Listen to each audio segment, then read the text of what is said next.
listening to the Arsenal Therapy Podcast. Welcome back to the Arsenal Therapy Podcast. My name is Farhan, also known as Gunner since '96. And as always, joining me here this evening is Adam Keys. Adam, are you ready? I'm ready, Farhan. Fire away. Will do. So, first question. Do we have a striker problem or a finishing problem? Finishing problem. Is it a blessing in disguise to be out of the cup so early? No. And are we just out of form or out of ideas? We're out of form. 100%. Okay, you're all probably listening to this thinking, Farhan, why do you sound so chipper? I'll tell you why. It's because, my furry little friends, I think I'm getting used to losing games. Adam, how are you feeling after that? Another defeat, this time in the FA Cup, this time to a Liverpool side without some key individuals. Did you expect that result? No, I think I'm pretty pissed off, to be honest. It's the level of dominance we had for so many large periods of that game, the chances, the shots, the creativity, the performances, the individuals all over the park, and for it not to result in a goal, it's just unacceptable. And when you look at the performances that Gabriel and Saliba put in at the back and Ramsdale behind them, I thought all three of them were superb. I thought Declan Rice had a really good game in front of them, and Odegaard as well. But ultimately, look, you have to take your chances. And it's a case of, look, I fully believe we'll come back from this. I think all the signs are there. We're creating enough chances. We've got enough quality in this team. But the reality is, look, we can pick the positives out every week, which I do. I look at like the game state, what happened within it, how are you playing, how many duels are you winning, how many chances are you creating, how many shots are you having, all those metrics. And you can kind of see how a team's going to perform over the season with that. But at the same time, there's only so many games you can do that without saying, right, you need to put the ball in the back of the net. Because that's 3 games now, Villa, West Ham and Liverpool, where we've dominated the game and had chance after chance after chance and not scored. And all 3 games we've lost. We haven't even come away with a draw in these games.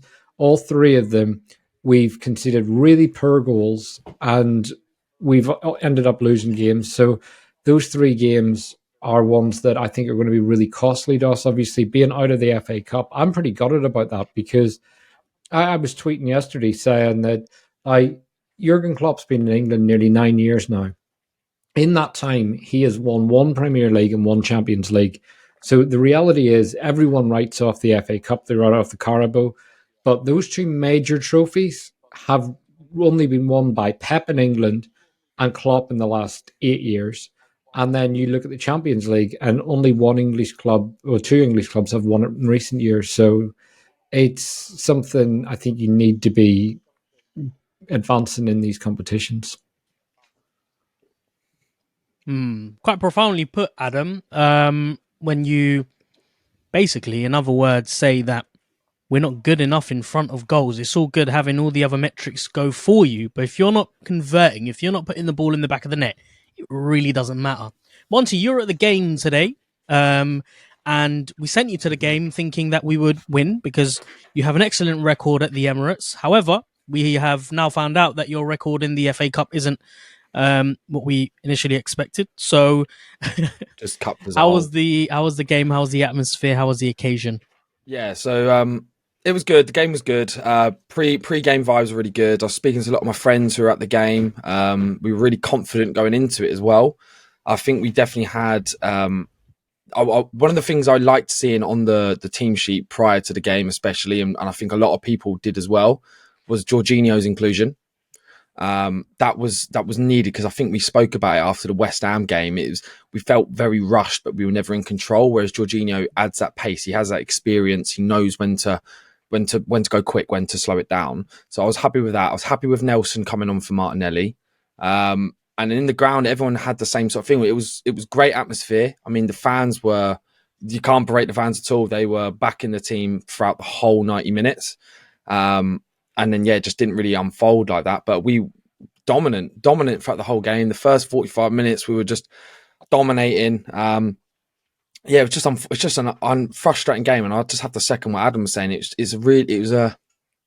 pissed me off. Today pissed me off because we generated enough chances, and Arteta has to take some blame. I don't think on a tactical basis he has to take blame, because tactically we clearly had the better setup, but on a personnel basis he sets that up.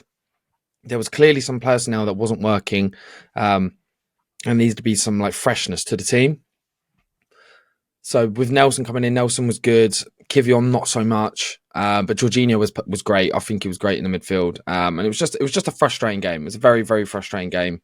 I didn't really get to see it on a TV basis, but it looked like we completely dominated the whole game, and we just didn't convert our chances, which was really frustrating. What about you, Farhan? What was your sort of what was your thoughts prior to the game coming into it? Were you nervous when you saw the lineup? What did you think of it?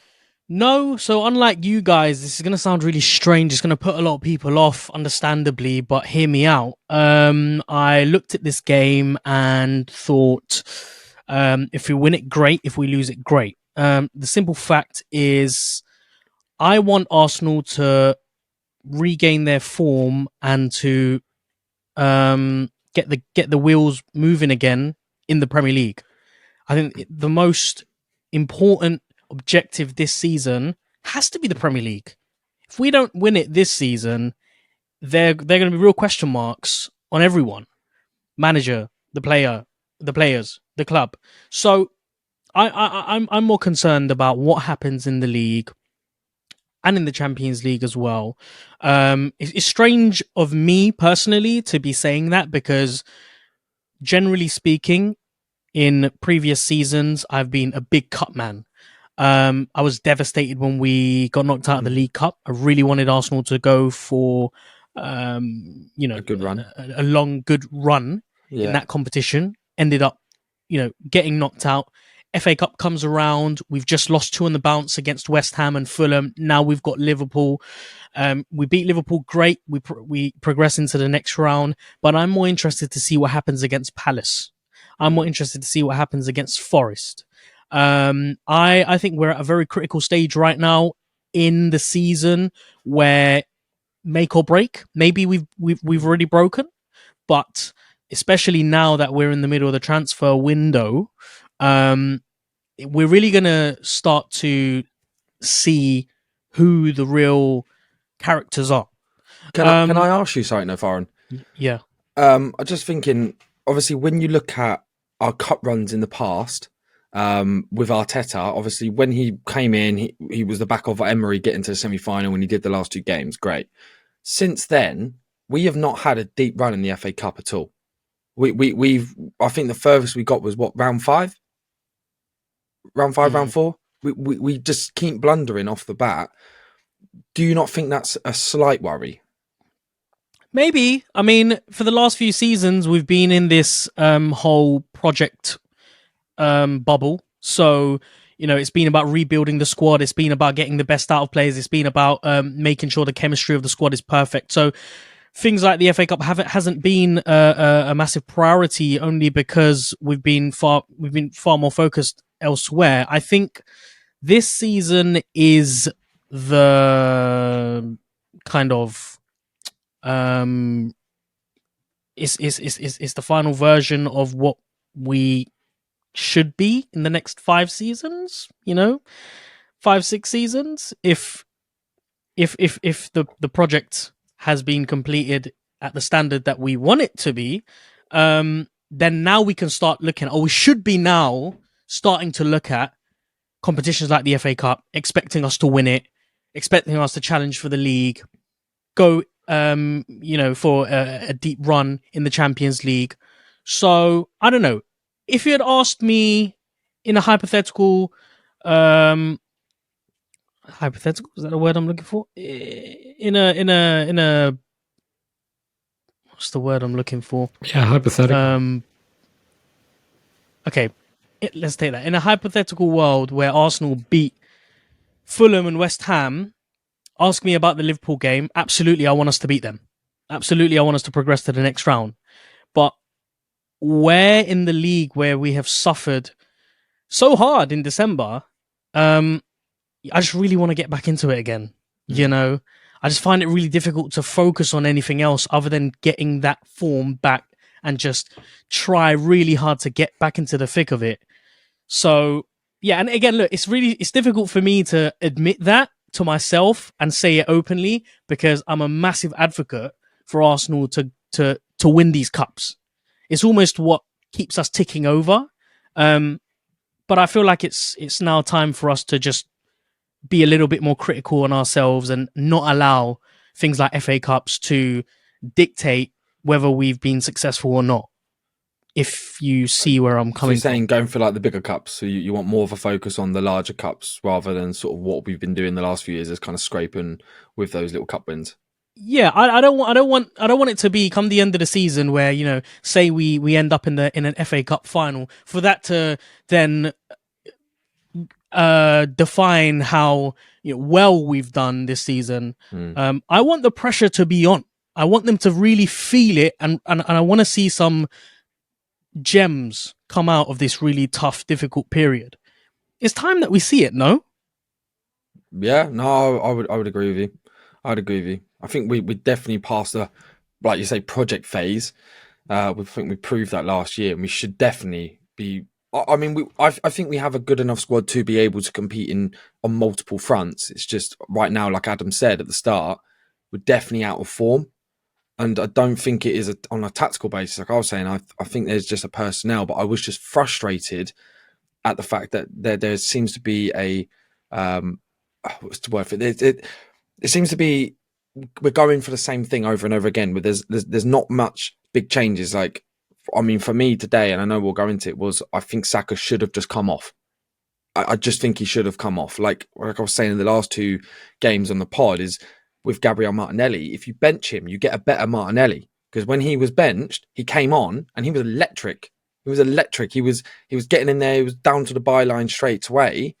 And I just think maybe Saka needs 1 or 2 games to just come off, just as a break, as a reset, and he'll be able to get himself back into it, because there was just lack of confidence, I think. And we saw it in the West Ham game when he skied the volley and he had multiple chances today and just missed them. And it was a very sloppy performance from him. Still love him, still think he's an absolute baller, but you know, every player is human at the end of the day. He can't be 100% every single game. He needs to have some time off. Do you know what I mean? And considering Arteta's words were, we need to have challenges in every position, and he will rotate if someone's out of form.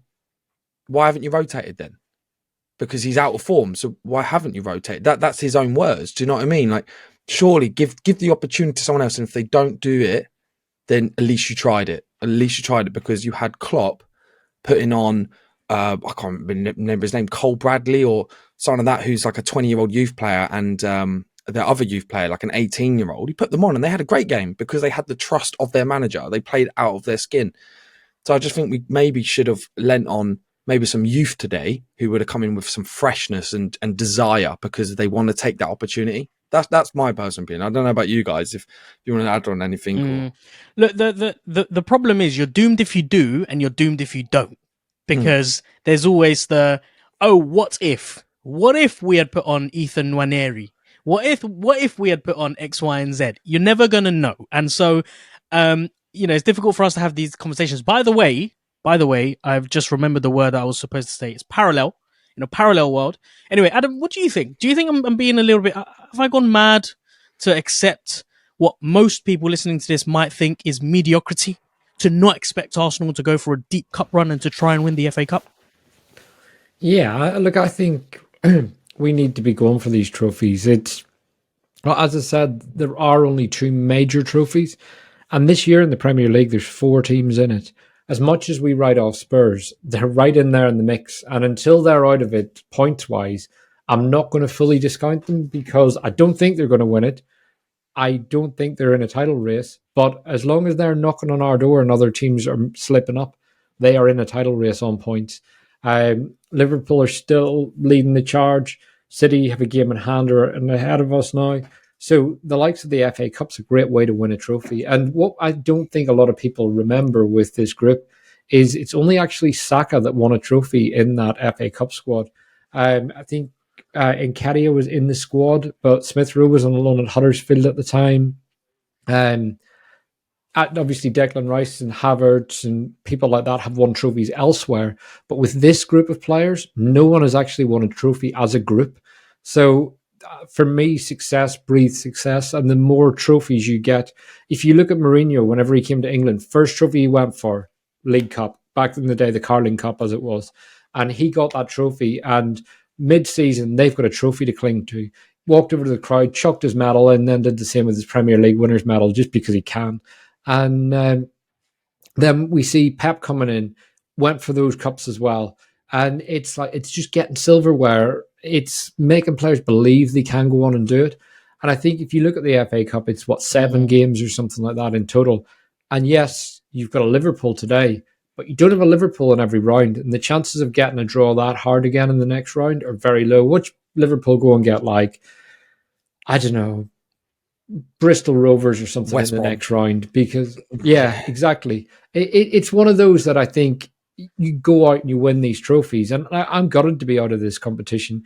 I think we've got a lot of players out at the minute. The squad is stretched thin. We've got Tomiyasu away to the Asia Cup. We've got Partey close to returning, but we've got a lot of players really stretched thin. Fabio Vieira's back soon, and these kind of injuries, obviously Jesus dropping today, I think it's just one of those, we want to be winning these competitions. We don't want to be the side that comes to the end of the season and say, oh, we went out of the FA Cup to focus on the Premier League and Champions League, because people say, well, you didn't win them.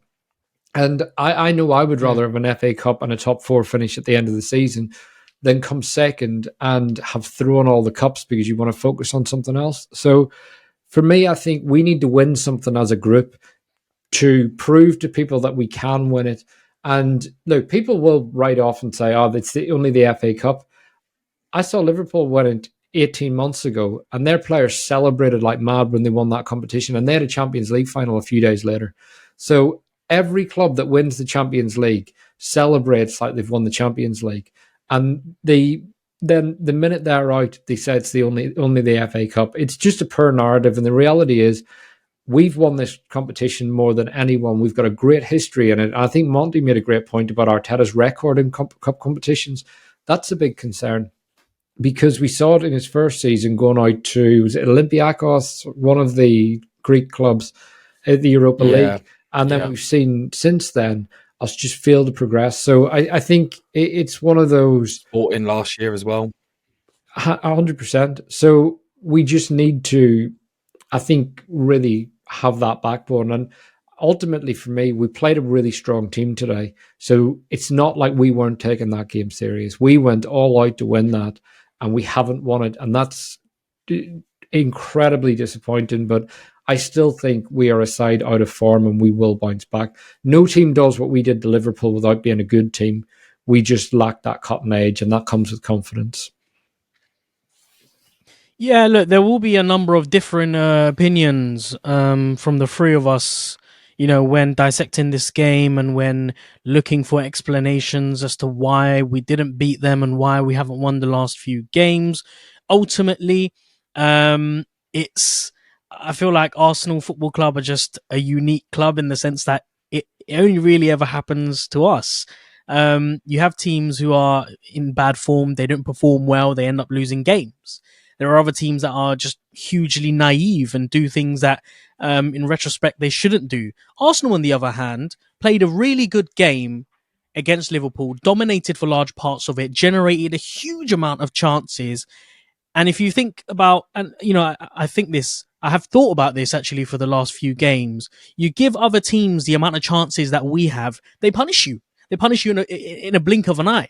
But for whatever reason, Arsenal Football Club just end up doing it to themselves time and time and time again. Look, we spoke about the starting lineup. I think we're all in agreement when we say that it was a very interesting starting lineup, an exciting one as well. Changes being made that we welcomed For example, Martinelli being dropped, been calling that out for the last few weeks. Bukayo Saka out wide, good, happy with that. Havertz up front, very interesting and one that we were excited to see how that would play out.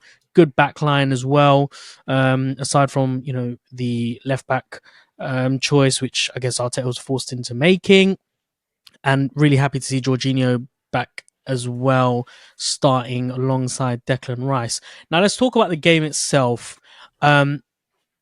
The opening exchanges, Monty, I quite liked. I thought it was a nice, calm start to the game until Ramsdale put in a lovely ball over the top for Nelson, went in on goal, beats Alisson, perhaps could have taken it earlier than he did, but from a very, very tight angle, he fails to convert. And I don't think anyone is expecting him to put that in the back of the net from that angle. But it's a really good tempo in the first few minutes. We're looking confident on the ball. Everyone's looking quite focused and just knocking the ball around, getting a good feel for it. Is that a fair reflection of what you saw? Yeah, no, definitely. I mean, don't get wrong. I agree with you. I think Nelson could have definitely taken an earlier shot. But obviously, considering he's not had that much game time, and it's his first start in quite a while, it was more of a, okay, this is the kind of game that we're getting, so we're going to probably generate more chances. It was good to see that was electric off the bat. And yes, he should have probably took it earlier, with hindsight. But I thought after that, I was like, right, this is the kind of game we're getting. And then that was what we got. We were generating multiple chances. Ramsdale was extremely warmly recepted when he came back on. Fans were singing his name. He was reacting with the fans again. He was commanding at the back line as well. He was being his normal self, being very vocal. And yeah, it was just an unfortunate... It was so early on because I think it was like the third minute, wasn't it, or like second minute? So it was more. I wasn't expecting it to go in. Do you know what I mean? It would have been great if it did, but it was more a case of right.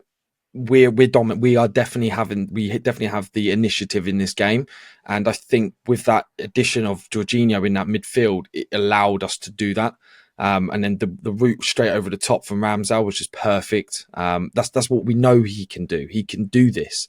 He can always spray it, but it's probably what Arteta doesn't like because he does it maybe too much. Rather, Raya will just rigorously pass it short. But Ramsdale saw it, gets it. Unfortunate not to go in, but we carry on. We dominated and we just couldn't convert those chances. And maybe it was... I think it's a personnel thing. It's definitely a personnel thing, and there needs to be a change. I mean, I don't know why. I mean, don't get me wrong. I wanted to see Havertz maybe up front and get the opportunity, but we have seen in the past when he was at Chelsea, it doesn't work. It doesn't work him up front. He is the kind of player, in my opinion. I think he needs someone next to him because he can bring the ball down. He's excellent at doing that, but he has this. And I saw him have multiple chances where he hesitates. He takes one touch too much. One. Do you know what I mean? He takes an extra second, and then by that chance, the time's gone. But if he had that player next to him, like I personally wanted to see us maybe go with a 3-5-2 and have Nketiah up front with him, because then he can chest it down, get to Nketiah. Nketiah is a trigger happy person. He likes to shoot. He might not score every time, but he likes to shoot. Whereas Havertz has that sort of delay in his game, and it allows the defenders just to get on him. So. Yeah, I think it was just a bit of a mismatch today, but great performance, sure. But when you're not scoring, I think I saw a stat earlier, we've had 61 shots in 3 games and we've had 1 goal. 1 goal. That's alarming. It's alarming. And it needs to be, because yes, we can talk about there's a January transfer window. We do need a player, sure. We need a player, but we haven't got a player. So when it comes to Palace, we need to have an answer. We need to have an answer to score because Palace, we know what's going to happen with them. They're going to park the bus. We're going to have the ball a lot of the time, and we need to have that final touch. But where does it come from? I don't know. What about you guys? Where do you think it comes from? How do we get out of this? Adam, very quickly, Monty poses a very interesting question, and I just want to quickly build on that question so that you can answer it in the right kind of way. I mean, many fans like Monty are going to be critical of Mikel Arteta and maybe the system that he is playing certain individuals in. We had the suggestion in the group chat that maybe Nketiah and Havertz should be playing up front together. I am very much of the opinion that if you're generating 18 shots on goal, it's your responsibility to be clinical in front of goal. But hey ho, sorry. There, we have two sides here. I think that one of the biggest frustrating things I noticed very early on as well was how quickly we're able to get on the edge of the box and how well we're able to get the ball in the final third. But then maybe we overplay it. Maybe we're a little bit too intricate. Maybe we just lack the cutting edge or just the cojones to have a go. Where do you stand, Adam? I think there is a degree of being too intricate at times and not having that shot quick and early. Havertz was definitely guilty of that a couple of times today. But I think you're right in what you said. Look, if a manager coaches a game where you've had 18 shots against Liverpool, look, I know they had a few players missing, but that's still a really, really strong Liverpool team. Like, you've got Trent, Joe Gomez, very experienced. That was his 199th game for Liverpool. Alisson, Kanate, Harvey Elliott, McAllister, Jones, Diaz, Darwin, Gakpo. Look, these are all top players. So, yeah, they had a couple of players missing, but the only player that was actually missing was Salah, because McAllister was starting ahead of Endo whenever he was fit. So it's, for me, they weren't really missing that many players. Salah, obviously the big one, because he's a superstar and possibly the best player in the world right now. Has been one of the best in the world for the last decade. So for me, it's a case of when you've got a game where you've put a game plan in place and gone out and had that many shots. And I think the frustrating thing is how many clear-cut chances we had. Even minute one, if you look at Nelson's chance, that's one Nelson goes through. It's one of those, how many times did we see Aubameyang put that under the keeper with his studs, where rather than chipping the keeper, he kind of pushes it down into the ground, and so it reduces the kind of distance that you have to control the ball. Or you see a player that just they get a touch around the keeper or whatever. But either way, you take that chance early. Theo Walcott used to do that all the time. Give Theo time, always missed. No time at all, always scored. But that kind of thing, that was 2 minutes into the game, we had that big of a chance. You had Havertz header, you had Odegaard hitting the bar, you had the one Havertz pulled across goal for Nelson. All these chances came about because of our pressing game, our intensity, our passing, our positioning, how well we were able to play in and around Liverpool. And in the first half, they should have been completely out of sight. So whilst I get people's frustrations with Arteta, it's one of those that you have to look at the performances on the pitch and look at the players. And I think Arteta's not immune to criticism. I think that's something, as long as it's constructive, I'm perfectly happy to give him criticism. But at the same time, it's where we've come from in the last couple of years to where we are now is insane. So I think it's a case of, you look at the team that he put out today. I really liked the team. Jorginho on the pitch. I thought he should have come in for the Fulham game. But all in all, the calls have been there for Martinelli to be dropped. He was dropped. So look, for me, the chances were there. And the reason, I tweeted this out earlier, the reason the striker argument pisses me off so much is because I feel it excuses all our attacking players from responsibility of scoring. Last season, Saka, Martinelli and Odegaard all got, 14 and 15 goals each? Those players have shown they can score goals. Havertz can score goals. And Jesus got 11 goals last season in the league. So you look at those numbers, these players can score goals, but right now no one is stepping up to do it. And you look at the West Ham game, again, Arteta coached a great performance in that game. Jesus misses an open net. Saka misses 3 glorious chances. Fulham, that one that came out of the air, Saka volleys it over the bar, has time to take a touch. Again, there are things that as a coach, you can't anticipate that your star player on the best part of 300 grand a week is going to miss those chances. So I think right now we need to see more attacking responsibility from our players because, look, we're seeing it from our defenders and Gabriel and Saliba. We're seeing it from Declan Rice. To be fair to Odegaard, I thought he had a really good game today. He should have scored the one he hit the bar with. But all in all, he was the one that I felt was really taking responsibility. But our wide players and our two kind of superstar wingers need to be stepping up at this point. Okay, here's where I differ slightly from what you've said. I understand that, traditionally speaking, a striker's job is to finish. Is to score goals. And I know that we've come a little bit further from that reality, and now we're in an age where wingers are far more involved in scoring and they're a lot more flamboyant in their role. But if all fails and if players are out of form, you have to be relying on your strikers to get you out of that mess, if that makes sense.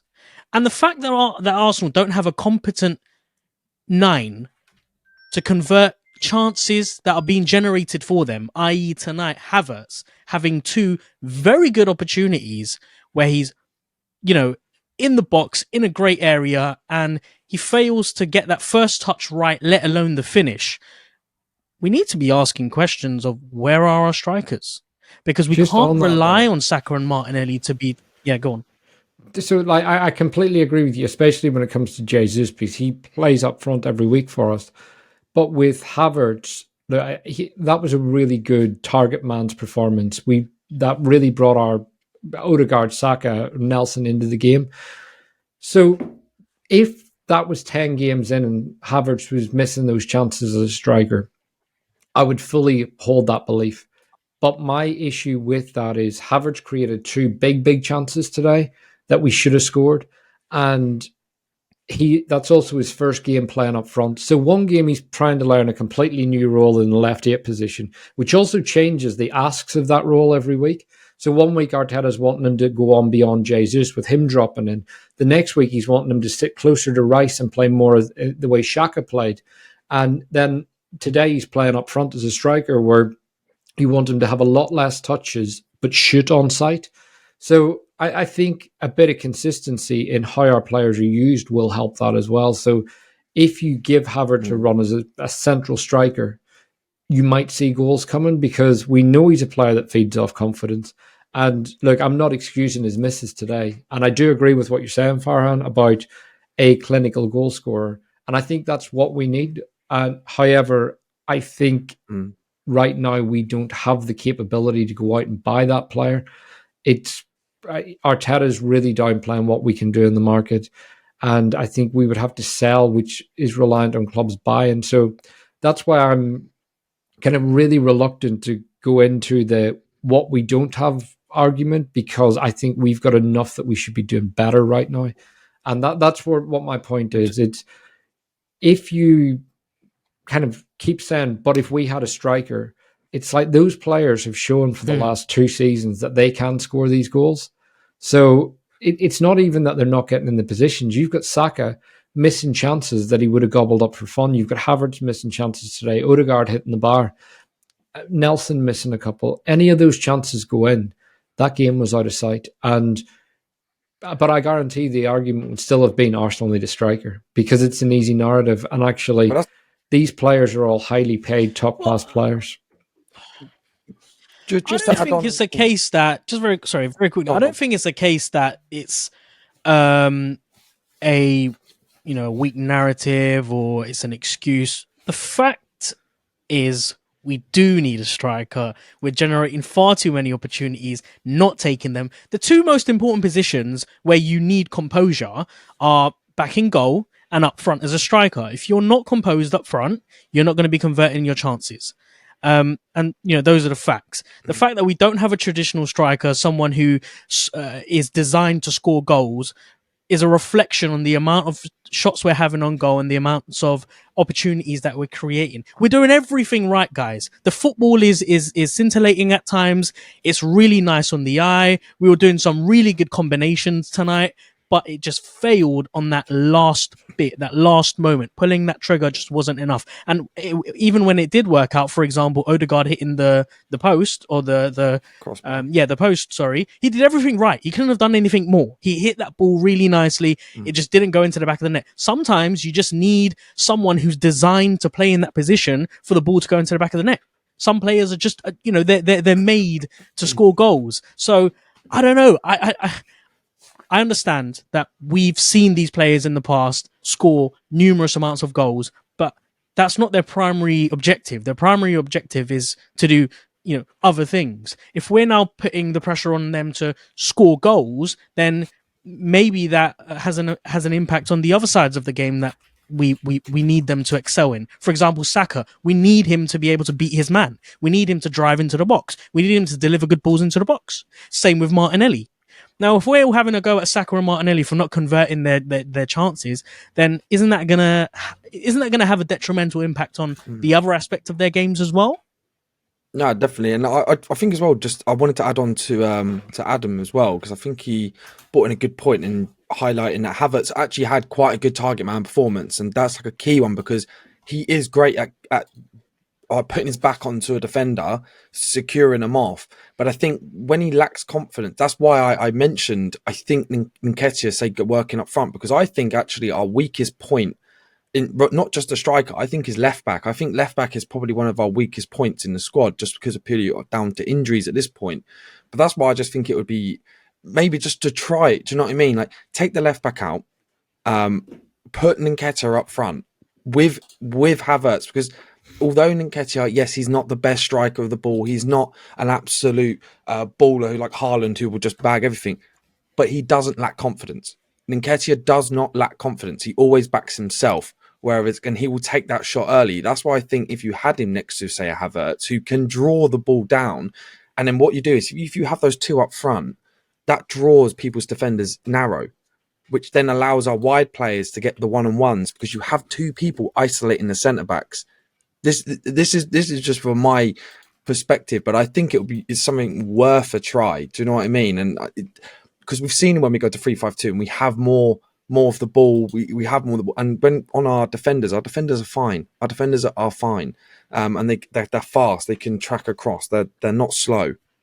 I just think it would be something worth a try, because at the moment, yes, ideally we would love to get a striker.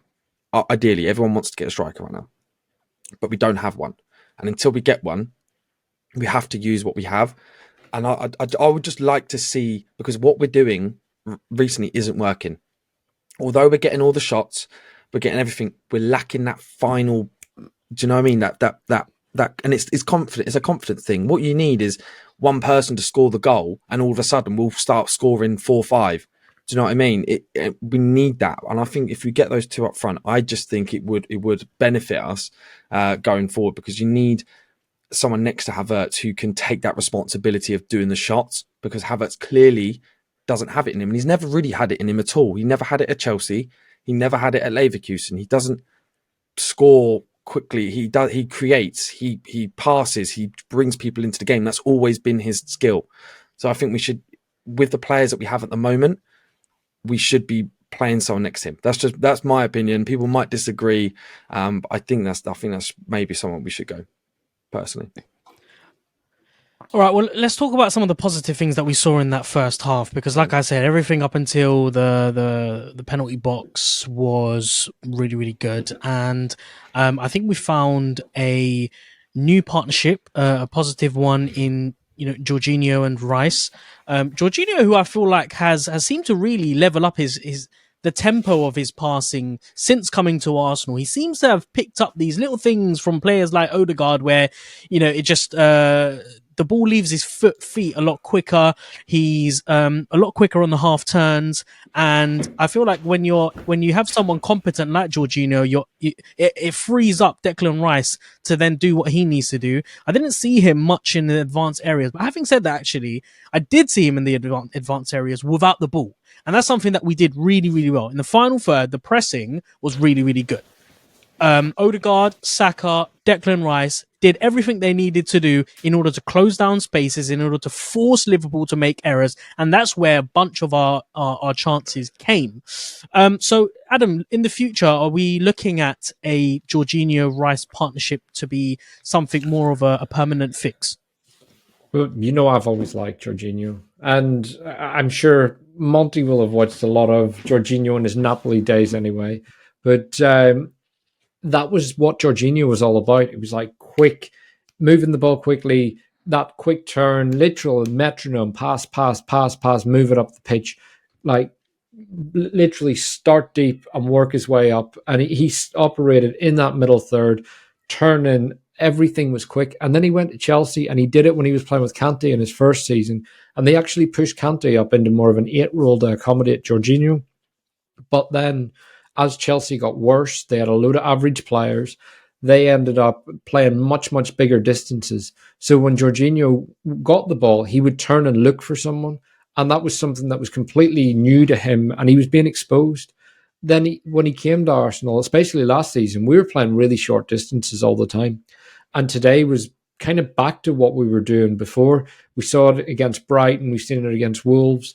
But that's the first time Jorginho's been on the pitch where we've really been at it like that. So for me, it's a partnership that I think has worked whenever we've used it, and one that I would like to see more of. I would have liked to see it at Fulham. I thought that would have been a good game for Jorginho, because Bassi was such an aggressive defender that day. Jorginho is the kind of player that would drop the ball in slightly short of the forward to drag someone like Nketiah or Jesus closer to him and keep pulling Bassi into that area. And we saw that today. Jorginho is so good at just moving the ball around the park. And it is all very, very quick. 1 touch, 2 touch. And by his own standards, he didn't actually have a huge amount of passes, 49 in total. And he completed 40 of those. So that tended to be the case across the pitch. There was a lot of kind of players hitting that 40, 50 passes, and it was the same across both teams. And that was just because it was so competitive. It was such there was a lot of duels going on, and it meant that neither team were really holding the ball for long periods. And where we were so effective was winning those duels high up the park. But a player like Jorginho in there, he moves it so fast. And then you've got, it really allowed Rice to kind of help win those balls higher up as well. And it was helping Odegaard with that too.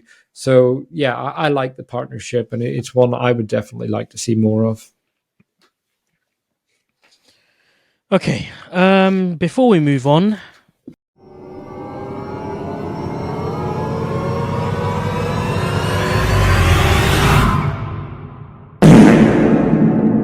okay, that sound could only mean one thing. We have arrived at the halfway point of the show where I'll be taking you guys into the second part of the show. But before we do that, Adam, can you summarize that first half in one word? Dominant. Monty. Competent. Cool. So we're all in agreement then. Arsenal had a pretty good first half, and we didn't even mention the chances in the final 10-15 minutes. Ben White with a stinging strike, which is saved by Alisson, really unexpected. Then there was a corner, comes in straight into Havertz, goes wide, and then another brilliant chance near the end of the half. Again, just comes from pressing in the final third. Rice dives in to intercept. Odegaard picks the ball up. Passes it into Havertz, takes an eternity to get the shot away, and then finally, just before the halftime whistle, Trent with a shot which hits the post. Could have arguably, could have been 1-0 to Liverpool, but go into the second half full of confidence, and actually, it's a good start to the second half as well. White puts in a long ball over the top for Saka, who manages to get in behind, but he's just not quick enough to turn and shoot. And again, just epitomizes what the problems are. He does everything perfect other than the finish. So, yeah, at what point, Monty, does it start to go south? Honestly, I don't even necessarily think it even went south. It was just Liverpool were just quick. When they got the ball, they didn't have many chances throughout the whole game. But when they did get it, they took them, and that's something that we haven't done. And when you brought up that Saka, one, it felt like he, in that moment, I really wanted him to just shoot on the one. Although there was a very high chance it wasn't going to go in. It's probably not going to get caught. It's probably going to go for a corner. It's probably going to go out and get spilled out. And there was Havertz running up. There was other players around the area. Do you know what I mean? Who up there who potentially could pick it up. I don't think we lost the game. I mean, I know we lost the score, but in terms of the way that the game was played, we never really looked out of control. We tend to have it. It's only when Jota came on, who added more directness to Liverpool. And was really putting it on players and making them go into tackles. And also, I want to speak about the ref as well.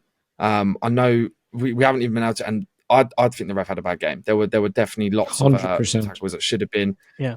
On Odegaard specifically, there was one point where Odegaard was fouled, I think twice in the space of 30 seconds, failed to pull him up on both. Yeah. And you could see Odegaard was, rightly so, pissed off. Yeah, it was a shocking performance. It was a shocking ref performance, I think. And towards the end of the game, he just started throwing yellows.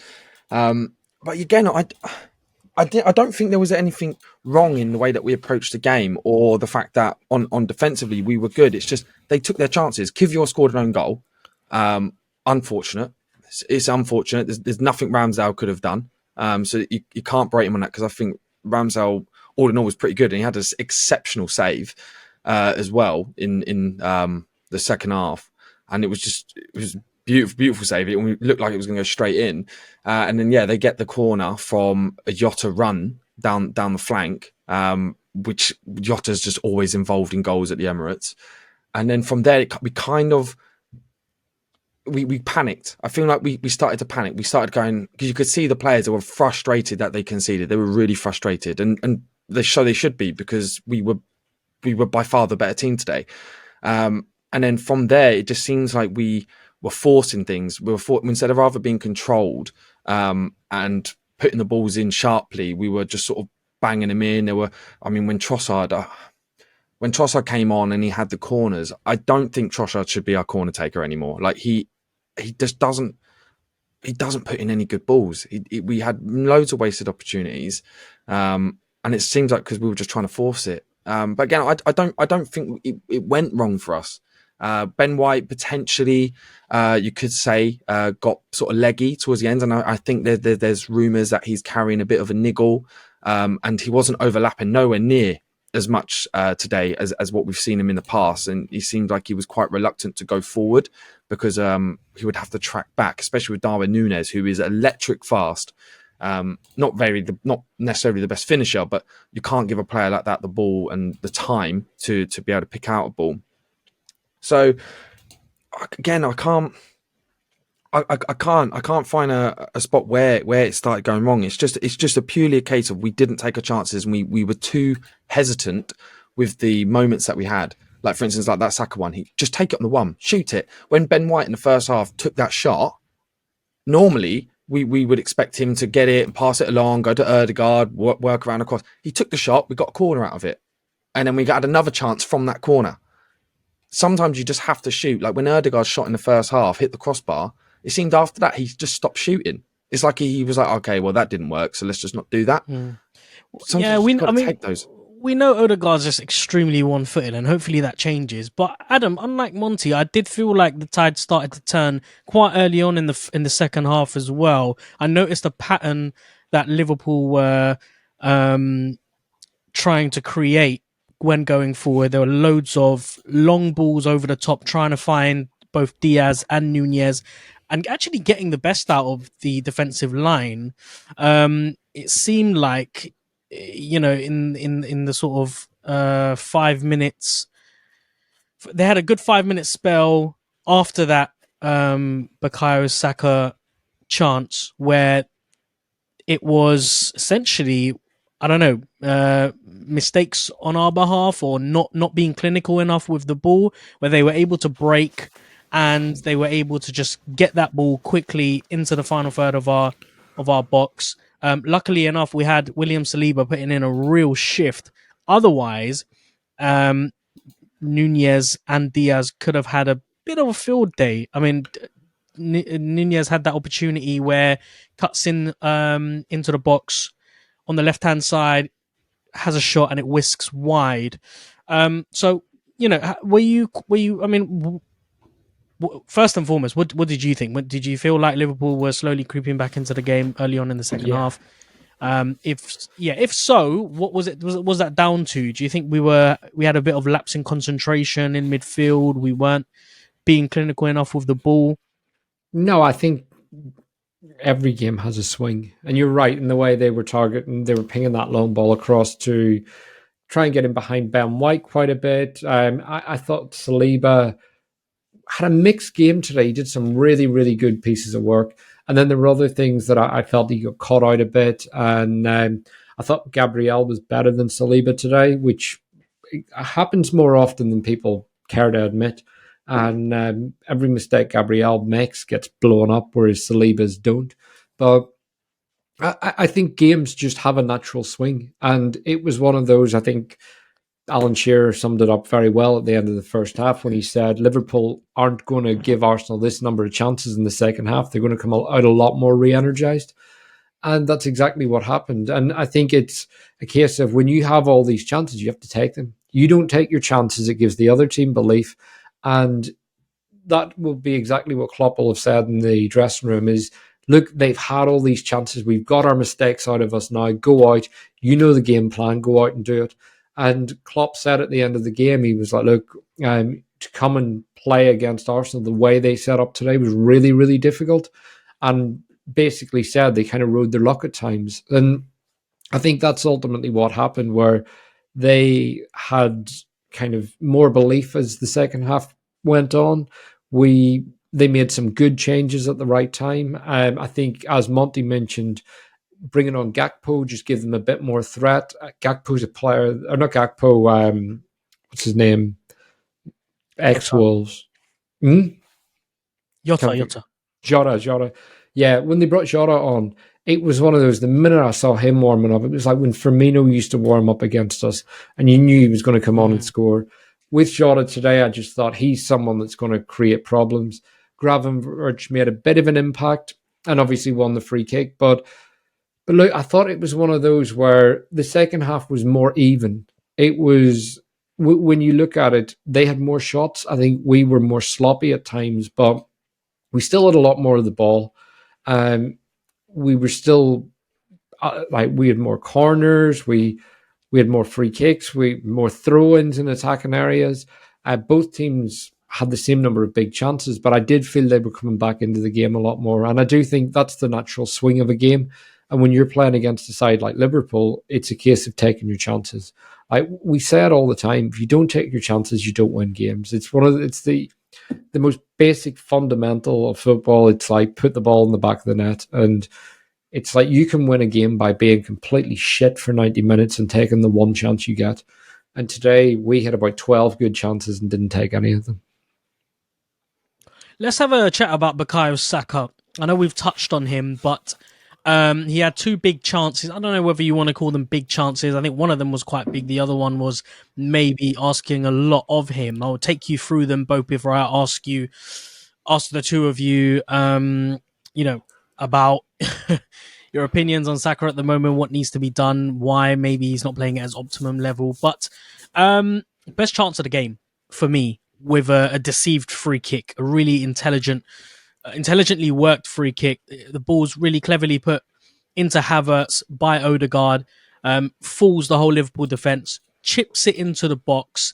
Gabriel was there, doesn't head it, and instead decides to leave it for Saka, who makes a real meal of it again. I think he's in a really awkward position to get a clean strike on that. Poor finish, but a great chance. And again, one that goes begging. Another chance, and it comes to Saka again. The build-up, really brilliant down the left-hand side with Kiwior playing it into Nelson. Dribbles inside, allowing Havertz to go wide. Plays him in, and his deflected cross, I think it was somewhat of a cross. Alisson tips it over. Saka again in a bit of an awkward angle, finishing really, really poor. So I'll start with you, Adam, because I have a sneaky feeling I know what Monty's going to say. But Adam, what do you think?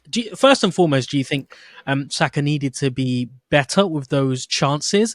And what do you think needs to be done to try and get the best out of him? Because he is critical for us to convert chances when we're up there in that free. If Jesus and Martinelli aren't performing, we can always rely on Saka. Now that he's pulled off a bit, it's getting a bit hairy, isn't it? Yeah, well, I have to go back to and rewind a bit to your point about Saka and Martinelli, or they shouldn't be relied on for goals. Saka was our top scorer in 2021-22. Yeah. He was our second highest scorer last season. Saka is a goal scoring winger, and that is the reality of it. We play with a false nine in Gabriel Jesus. He is the definition of that type of player. He's the only one that does what like Firmino did. But I felt today in the first half between Havertz, Odegaard and Saka, that's exactly what we need to do to get the best out of Saka. If you look at the chances, the space he was getting, there was a good distance between him and Odegaard. That's one of the biggest problems that we have right now, is you've essentially got our two best players competing for the same zones of the pitch. And that brings all the defenders over onto probably our two most creative players, also probably our two best goal scorers. So having Odegaard that bit deeper, giving Saka the space, and then having Havertz as more of a target man, that gives them space to operate in. And I actually thought in the first half he was really good. And if you look at the likes of the Nelson chance when Havertz crossed that's all Saka. And there's different moments in the game. There's also times I felt he made good runs and he could have been played in earlier. But with him right now, look, people say Saka needs a rest. He didn't look like a player that needed a rest out there. He was still sprinting and running and tackling and doing all the things. I just felt in the second half he was really poor today, like really, really poor. And a lot of it was decision making, his touch, the things that we don't usually associate with Saka all came in the second half. And I don't know if that was down to frustration or because, again, it didn't look like confidence. He scored in his last game and he scored against Wolves and he's got a few goals recently. So I don't think it's a confidence issue with Saka, but I do think that the key is honestly doing what we did in the first half. And if we come out and do in the first half against Crystal Palace on the 20th of January, what we did in the first half today, after 2 weeks off, if I'm Mikel Arteta, I am just getting those players to shoot for 2 weeks. And if we do that, we're going to go out and batter Palace. So I do think that we could be re-energized over the next couple of weeks because Saka was fantastic in that first half. And in the second half, he looked like Reece Nelson. That's how bad he was. Yeah, Monty, what struck me was there was an opportunity. There was a moment where he had picked up his trademark position when he's just outside of the box on that right-hand side, cuts in, has a shot. Usually, those shots would whisk very close past the post or fly into the back of the net. This time, it goes horribly wide. And in that moment, I looked at him and thought, something isn't right. Something just doesn't look right with you because usually you would make that look good. You would make those, because we associate Saka with those moments. And he didn't really look pissed off either with himself. He kind of like, not necessarily shrugged his shoulder, but it was almost a moment where, right, that moment's gone. Let's continue. Whereas Saka of the past, you miss an opportunity like that, you can tell, a little bit annoyed that he didn't make the most of it. What did you think of Saka's performance, and what do you think needs to happen to try and get the best out of him? Yeah, I mean, I would agree with Adam as well. I think Saka did actually have quite a decent first half. I think towards the end though, he had like a sort of the way that he was playing. Although he didn't look frustrated, the way that he was playing was like a frustrated player. He was like he was getting annoyed at the fact that he wasn't as free or as open. And I do think that is also a little bit down to Ben White. He doesn't overlap as much. He doesn't create those overloads. And we were relying on Havertz and Odegaard to overload that side, which then meant when you cross it, there's no one in the middle because Havertz is having to come out. So it was quite hard for him to do that. And it's the thing with Saka is we know how good he is. And like you said, like he's been our top scorer for many years. He's he's borderline world class. He is world class. I think you can say that. He is just an outstanding player, but every human has down days. They have moments where they don't get picked up, and there are things around him that's going on which aren't allowing him to be his best. But I also think for him as well, like the one thing I noticed with Saka compared to last year, and correct me if I'm wrong, but I didn't really see that many byline runs from him today. I maybe saw one or two, but when you look at Martinelli in contrast, who every time he got the ball was trying to go down to the byline and actually got past his player maybe twice or three times, it's like Saka, he doesn't want to do those one-on-ones. Do you know what I mean? I don't know what it is, and I don't know if it's because normally what we're used to is Ben White does the overload, he passes the overload, then he then goes inside on the byline and Ben White tucks it in just behind him, and then that's when Saka gets the ball, picks it up and whips it into Jesus or Nketiah or whoever's in the middle, and that's when you tend to get the goals, and that's what we had a lot last year. And when he came in, he kept doing his signature, go inside, cut inside, and the players, the thing with Saka is everyone knows he does that, so he was getting swamped. He was definitely getting swamped, and it was very, very difficult. And I think, like you said, normally he either misses it just, or it gets saved and gets pushed over, and it goes out to a corner. But I just saw a frustrated player in the way that he was playing. Like he seemed like he's himself is quite annoyed at the fact that he's not scoring, because he knows how good he is, and we all know how good he is. And I just think there's things around him that need to be fixed. Like, so yes, Ben White looks like he's carrying a niggle, but we can't replace him.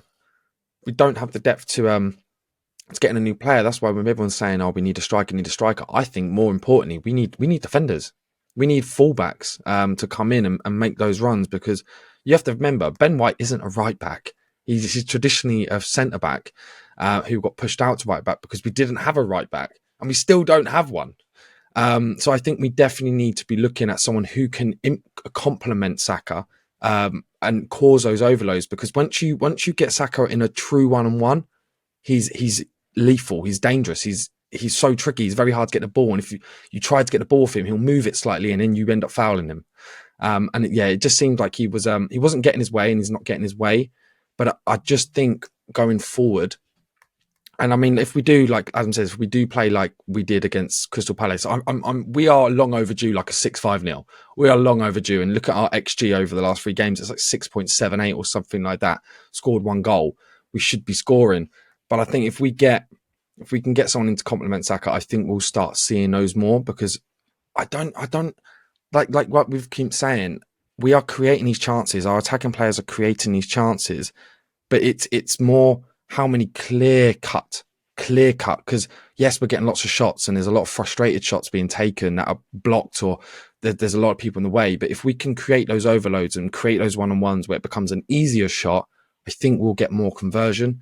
And that's just what I was saying. But I just think maybe Saka, over the next 2 weeks, he comes back and he comes off flying, which I would love to see. And I think we'd all love to see. But I just think Mikel Arteta should have maybe just subbed him off, because in that second half, definitely he wasn't on it. He wasn't on it. We were seeing sloppy plays from him and uncharacteristic traits from him that we don't associate with a player like Saka. Maybe we'd associate it with like a Nelson or Fabio Vieira, who aren't quite as sharp. But I think he just needed to come off and maybe get some freshness. I thought personally we should have kept Nelson in, moved him over to the right and brought Martinelli in, because Nelson looks like he was on it. He looked like he was having a good game. He was taking the players on, and he was happy to take one-on-one, whereas Saka maybe not so much. And we could try and pinpoint what it is, and left, right and centre. I just think personally it's that right back. It's that right back role, and it's one that we're missing dearly. Okay, before we talk about subs and maybe who should have come on for who and who deserved more minutes, let's talk about the goal itself. Almost the decider, really, that put us out of the FA Cup. Adam, who do you put the blame on for this? I mean, it's almost a pinpoint perfect free kick from Trent Alexander-Arnold. So, almost difficult to put the blame on anyone when a ball's being put in the box in that kind of manner. Ultimately, it comes off Kiwior's head. Gabriel's in there as well, kind of diving about. Not sure I'm not sure why. Ramsdale comes out jumping like a lunatic as well. Maybe I'm being a little bit harsh, but when I look at that goal, I'm just thinking maybe you could do a little bit better to at least make an effort. I understand that the delivery's superb, but make it look like make it look a little bit less easy than how it looked. I think ultimately the blame has to go to Kiwior. It comes off his head, and it's one of those, like, Trent was phenomenal again today. Like, just what a player! Like when Monty says about us not having a natural right back, I think Ben White looked that player last season. Ben White doesn't look comfortable any game. I thought he was actually okay today, and his first half was the best I've seen him for a while. But it's been widely reported he's playing through something. I don't think he'd be playing, but like you watch Trent and his deliveries all over the park are just, it doesn't matter if he's got someone like 2 yards in front of him, he can put it on someone's toe from 60 yards away. So you give him a free kick in that position, and even the free kick itself, in what Monty was saying about Saka playing in a frustrated way, we said about Odegaard being frustrated. That free kick, Gravenberch puts it through Odegaard's legs, and he loses that free kick because of frustration. Whereas Gravenberch isn't going anywhere there. We've got loads of players back with a stupid free kick to give away. And then the ball itself, to be honest, as good as Trent is, he just kind of puts it in that area. It's one of those that ultimately I would say it's Kiwior's mistake because he heads it back into his own goal. But at the same time, the bigger worry for me, rather than blaming an individual, is we did a lot of praising of our set piece coach, and we've obviously scored a lot of goals from set pieces. But how many goals have we conceded over the last 2 or 3 months from set pieces? It's another instance where it's been a complete mix-up, nobody really looking in complete control of it. And there were other moments today where they could have scored. They hit the bar from, was it a corner or a free kick? Earlier in the game, they hit the bar. And I think it was Jota hit the bar. And then the rebound was put wide. Just like defensively last season, when it came to a set piece, I just never ever thought we were going to concede from it. This year, it's back to like Wenger's days where I feel like we're going to concede every time we get a corner. And we conceded against West Ham. Just the number of really stupid goals we are conceding. The Fulham game was another corner as well. And obviously today, that's a free kick coming across goal, edge of the box, like nothing in it, and we're conceding stupid goals from set pieces. So for all our frustration at the other end of the pitch, I think defensively, we are leaking far too many goals, and every one of them is soft. And it was the same with the second goal today. It was just, that was a case of going for the win, and we considered a shit goal as a result. But the big concern for me is our set piece defending, because when you look at it, you've got Gabriel, Ramsdale and Kiwior all kind of flapping at the ball in there. And for me, that's a big worry, because we weren't doing these things last year. Everyone knew their role, and it seems the mix of zonal and man-to-man right now isn't quite working. And in the way people will claim that teams have figured out our attacking play, actually, have they figured out our defensive set-piece structure? And in the way we've got someone really focusing on set pieces, other teams do this as well. Monty, do you agree? I mean, I know you're a fan of Ramsdale, as a lot of us are, but comes out like a raging lunatic. Gabriel just diving about. Kiwior, I don't know how much I can blame Kiwior. I mean, ultimately it comes off his head, but it's really unfortunate, isn't it, the way that we concede? And Adam makes a good point, doesn't he, when he says that we're conceding from a lot of silly kind of moments. The opposition really doesn't need to do that much. We're not making them work hard enough. No, 100%. I think when it, and it's like what Adam said with Odegaard prior to the free kick, I think it's just quite silly. Because if you give, and in my opinion, the 3 best set piece takers in the league are Douglas Luiz, James Ward-Prowse and Trent Alexander-Arnold. You can put any of them up there. They put in absolute dimes.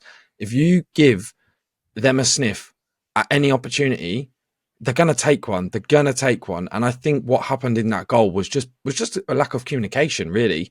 It was a lapse of judgment, and it kind of seemed like everyone wanted to go for the ball, but no one really claimed it.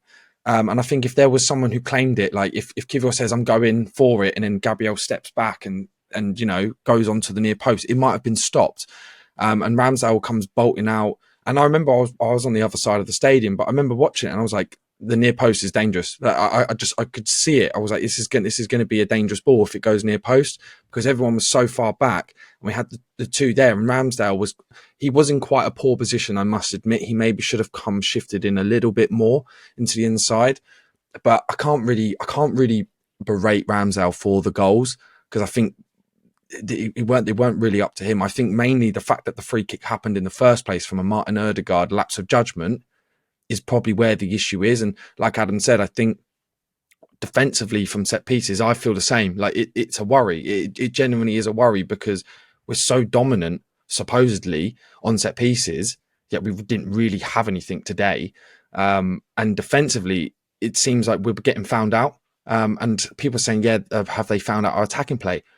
I don't think they have really, because we're still creating the chances. We're still creating the chances. Like, we're still getting in there. We're still having these moments where we can score. We're just not scoring, which is more of a mental thing rather than them tactically finding out. Like, I've no issue with Arteta's tactics in terms of the way we're going forward, because we're obviously creating the chances. There's just clearly a mental block somewhere that's just not happening.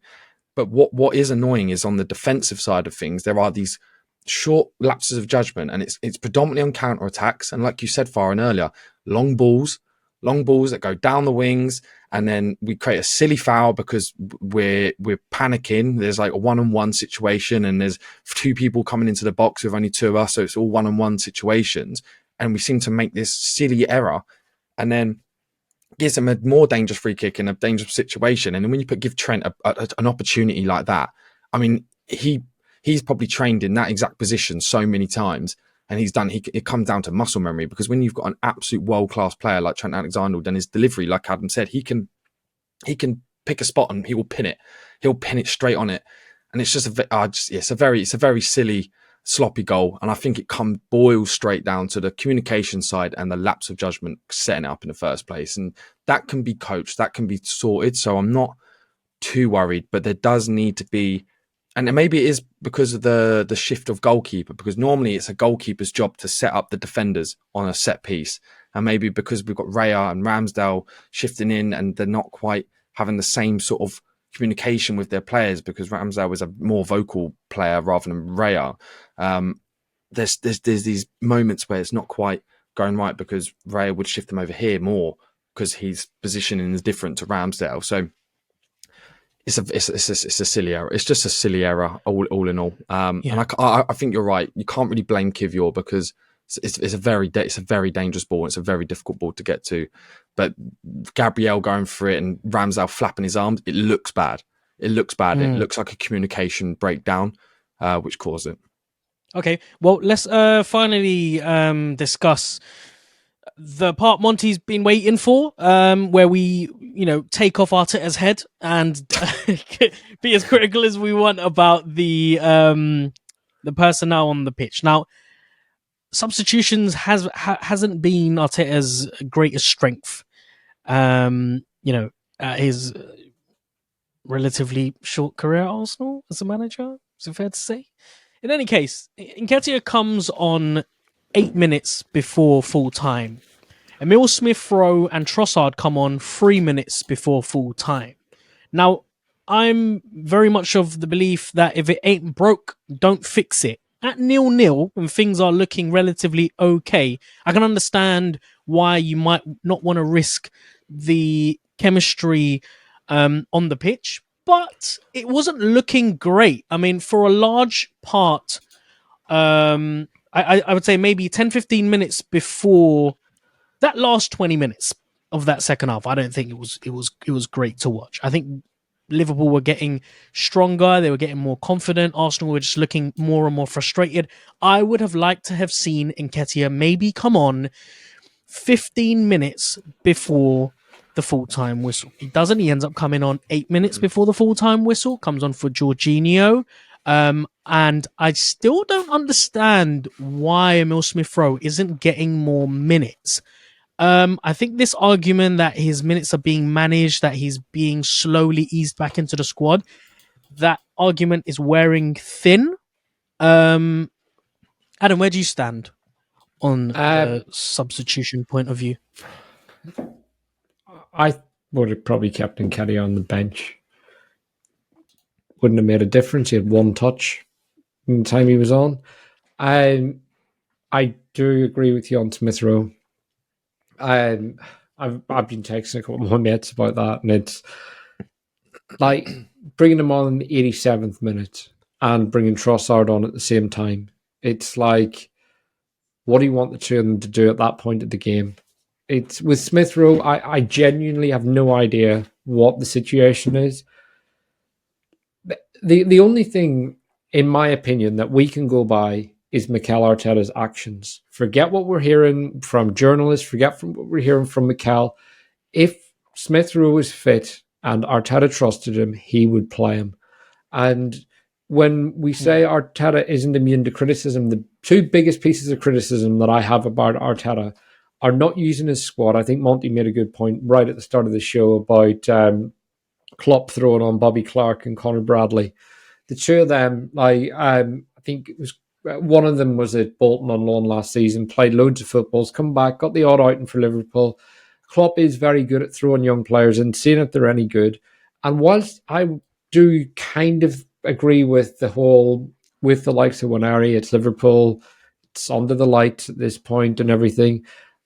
I've seen young players being thrown into massive games before and absolutely blow up and start their career that way. So I do think it's one of those, if you're 1-0 down and you bring on Ethan Wanari at 80 minutes and it doesn't work, no one's going to question it. No one's going to blame Ethan Wanari.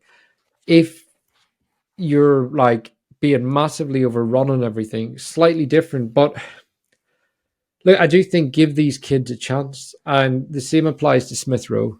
I think, look, if Smith Rowe's in the squad, this is a guy that got the 10 shirt, he's on big money.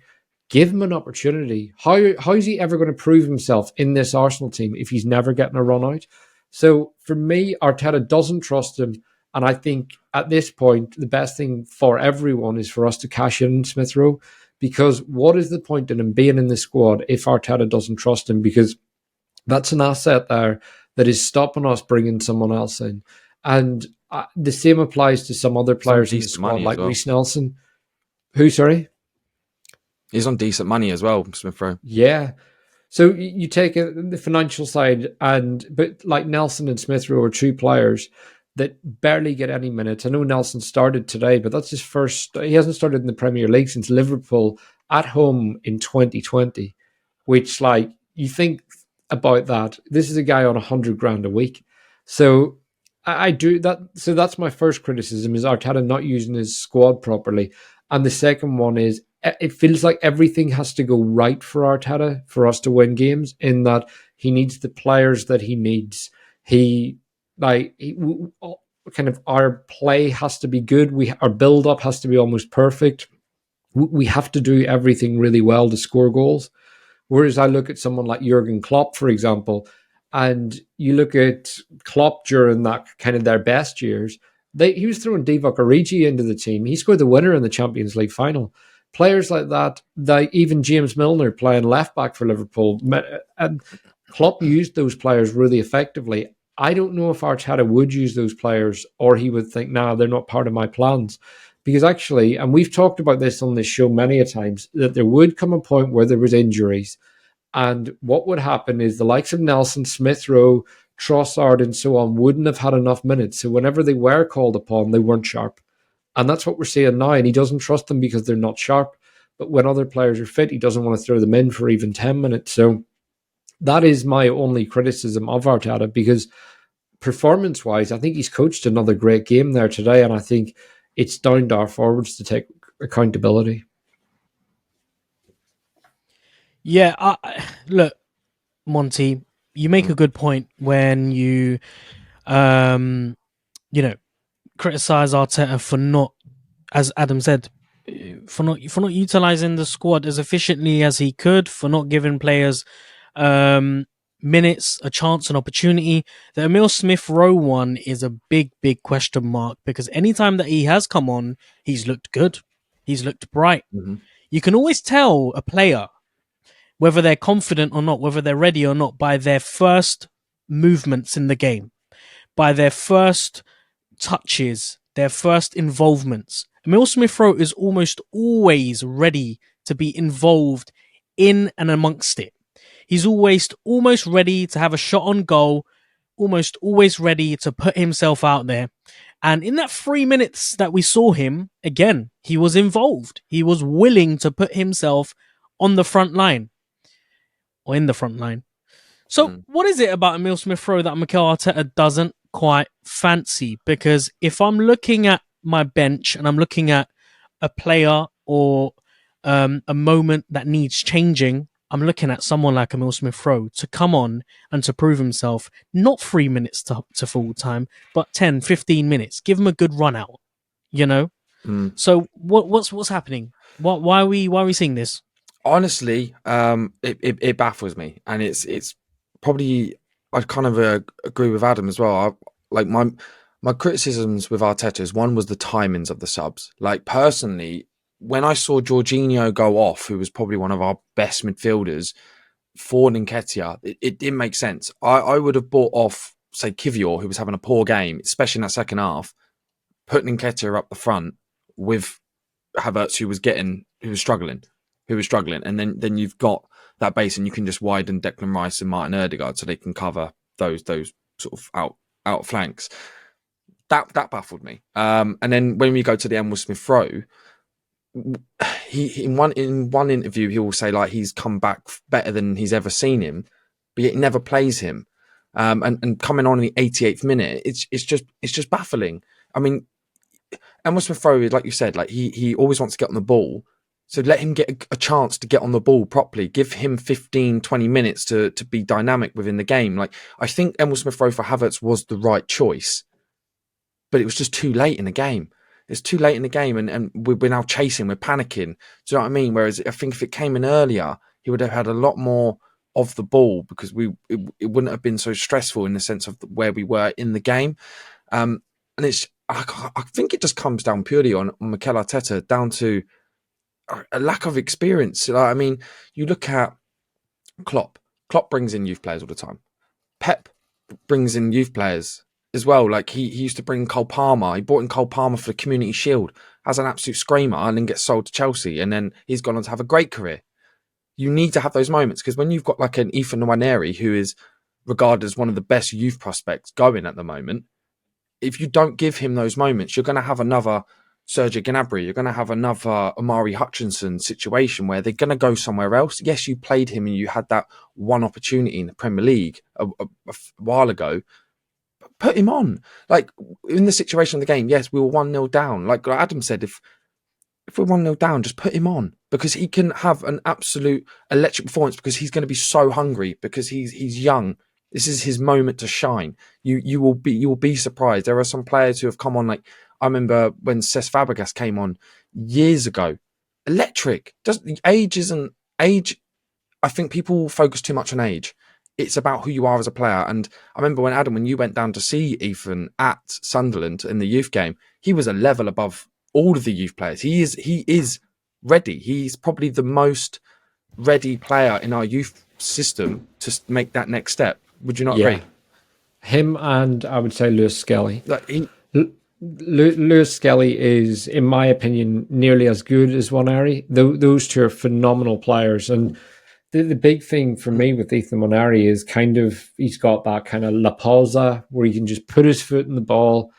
Everything kind of slows for him. The whole pitch speeds up around him. He seems to have all the time in the world, but also the strength and the kind of stamina, the work rate. He just seems to really understand the game positionally. And the same applies to Luis Skelly. Look, these two are phenomenal players.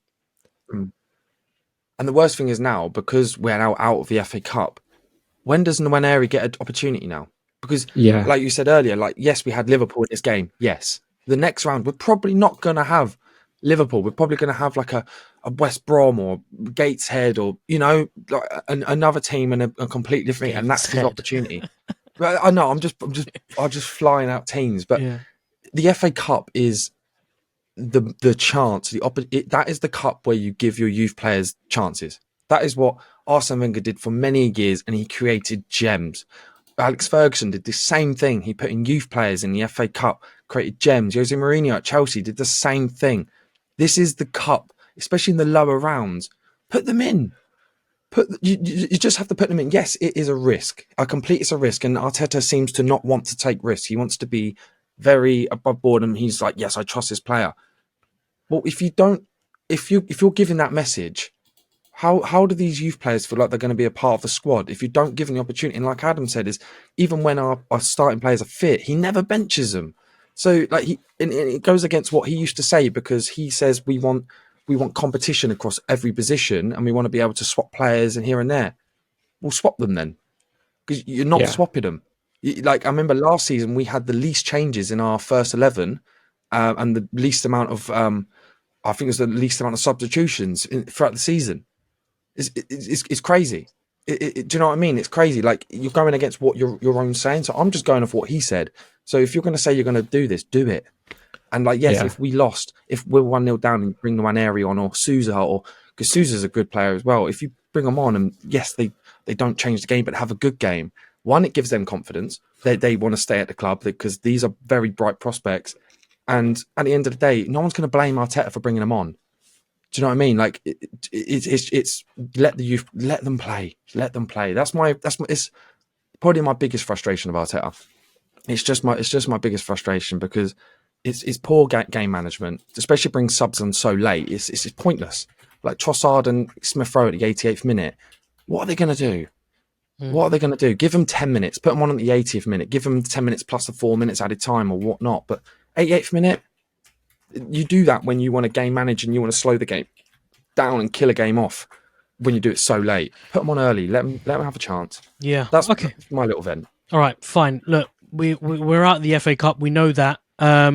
Our hopes are now pinned on the Premier League and the Champions League. It's a big ask. We're in the middle of a January transfer window. We will be doing a special episode dedicated to the window, all things incoming, outgoing, seeing as we've got a 2-week break. Before we end this episode, though, Adam, what do you think the main issue is at the moment? If you had to pinpoint one particular problem, thing that we need to fix urgently, what is that one thing? It's finishing. It's very plain and simple. And Monty said it earlier, people haven't figured out our game because you don't create the number of chances we've created if people have figured you out. And I would say 6-8 weeks ago, maybe people had figured us out a bit, and we were also struggling to click with each other. But in the last 6 weeks, 8 weeks, we've really started gelling as a team. We're creating those chances, and the goals we were scoring last year just aren't going in for us. We're just taking that extra touch in front of goal. We're not shooting with conviction. We're just all those little things. If we can work on our finishing, get the players away, clear heads, come back from Dubai or wherever we're going, and be ready to go for when we play Palace, we can bounce back quickly. I think the reality is with football is you need a bit of luck at times. Right now, luck isn't going our way. And it comes down to things like whenever a player takes a touch and a defender misreads it or whatever, when you're not playing well, you need those kind of things to go your way. But the difference is we are actually playing well, and we're just not getting those pieces of luck. So I think everything's there up until the final third. We just need to sort that out. And if we can, we're a very good side. As I said at the start of the show, you don't do to Liverpool what we did today if you're not a good side. But at the same time, sometimes you just have to roll up your sleeves and get a job done. And that's what comes next. Monty, same question for you. If you had to put one, point out one thing that needs to improve at Arsenal as soon as possible so that we can start winning games of football.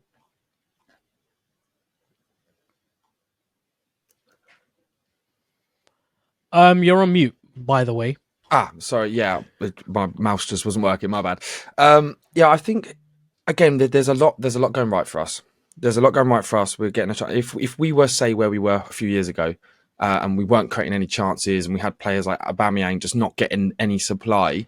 When you have like that kind of striker, then there's a bit of an issue, and there was a lot of locker room issues.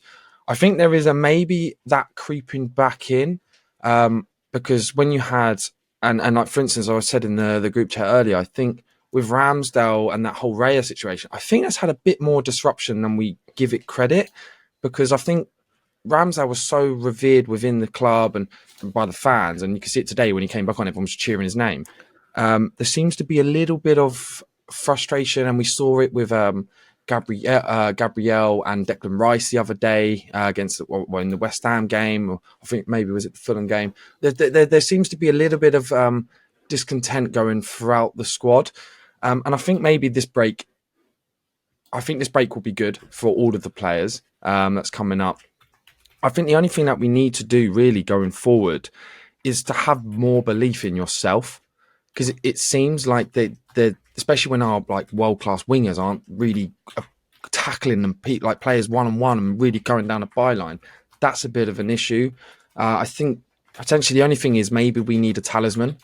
I think maybe a talisman coming in will potentially change the team, and it will give us a focal point. So I think potentially we need to go and get someone who can lift up the squad, because I think especially with Partey not being there, I think Partey has been massive missing him, because Partey, when he's on his day, I think he's one of the best defensive midfielders in just the world. When he's on his day, he's just phenomenal, and that would allow Rice to go forward. So there's just a few things that aren't clicking.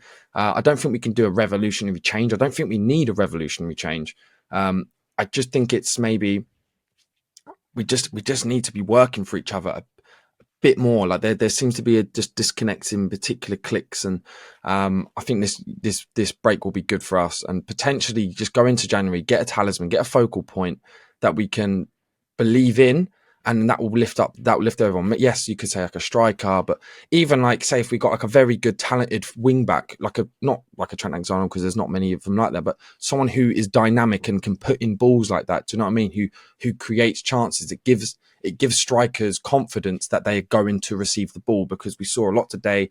Nketiah was making runs when he came on. I saw Smith Rowe make several runs. I saw Havertz make runs, and they didn't get spotted. A lot of the time, they didn't get spotted. Maybe one or two did. I saw Odegaard make one to Kai Havertz, and he sort of overhit it, and it was very hard for him to bring it down.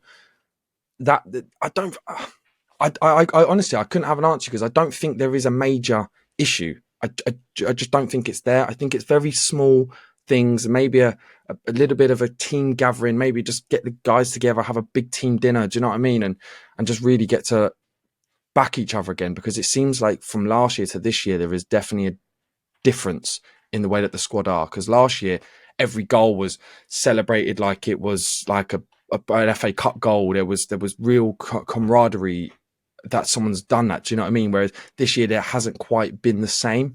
It's just very much like, yeah, scored a goal, let's all just get round me. But last year it was like every goal was like, yes, come on, like well done, mate, like blah blah blah, pat on the head, like yeah, da da da. It seems like it's not quite clicking at the moment, and maybe it just needs a little bit of a rest. I think this winter break, and we'll come into Crystal Palace, and hopefully we'll see the big changes. Okay, well, I'm going to put you guys out of your misery, because we are going to end the episode now. So I want to say, first and foremost, a massive thank you to everyone who's listened up until this point. Thank you very, very much. I almost feel a bit cheap by asking you guys to give this episode a 5-star review, since we've, lost, but please do. It does help. Let us know what you thought of the show. I understand that sometimes it can be a bit of a painful listen when we've lost a game of football. Hopefully we're providing you the therapy, which is very much needed. Look, the whole intention of this podcast is to give you guys the good with the ugly. And, funnily enough, our 200th episode will be after the Burnley game. And the birth of this podcast came after a resounding defeat to Burnley, when I think it was Pierre-Emerick Aubameyang who scored an own goal or got a red card or something. So look, we're looking forward to that. Hopefully we will have a good 2-week break. Like I said, in between that, we will be giving you your usual weekly dose of Arsenal therapy. We'll be talking about transfers. We'll be bringing on some very special guests, so make sure you tune in for that. But if you can't wait until then, make sure to head over to the Arsenal Therapy YouTube channel for the 15-minute show and the 15-minute show, because there won't be any preview show. So until then, take care of yourselves, have a lovely break, and we'll speak to you soon. Thank you very much. Bye-bye.